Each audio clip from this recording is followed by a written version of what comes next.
Every great movie has a climactic end scene, and every great work of music has a crescendo that it builds towards. And the same thing is true at Mass when we celebrate the consecration.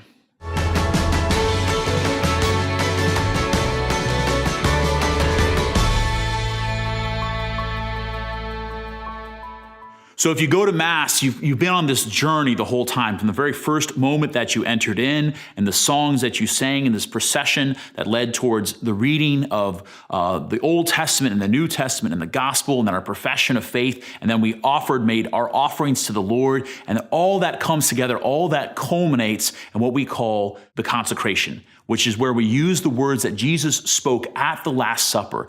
And what happens as we remember that event, because Jesus says to do this in remembrance of me. It's very important that we understand that word remembrance, because it's not just like recalling, like, oh, I remember what I was doing last week. That for the Jewish people, when you would remember something, particularly in an official act of worship, it means that you're actually present to the reality. So when they would celebrate Passover, they'll say, why is this night different than every other night? Because this night, we who were once slaves have now been set free. And the same thing is true for us in an even deeper way when we celebrate the Mass. Because by the power of the Holy Spirit, Jesus draws us into the mystery of what happened on the night of the Last Supper, and in an even deeper way, what happened the next day when Jesus gave his life for us on the cross, as we celebrate the Eucharist. So the bread and wine are offered up on the altar. We call down the Holy Spirit upon them. And the priest says these words that call to mind everything that Jesus did the night before he died. And as he lifts up the bread, he says, "This is my body." He actually uses the words of Jesus.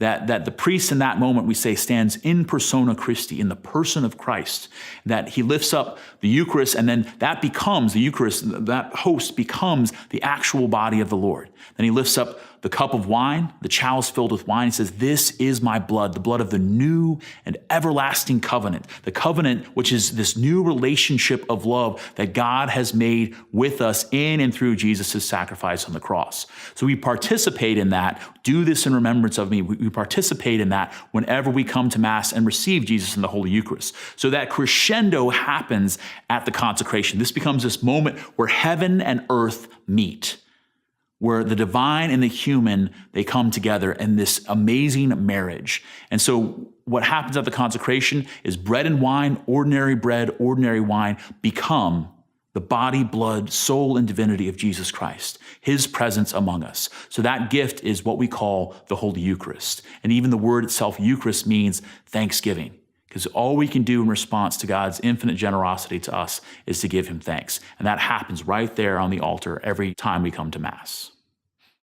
Hey guys, if you enjoy these videos, thank you. Thank you for watching them. Thank you for sharing them. And make sure you subscribe to our channel.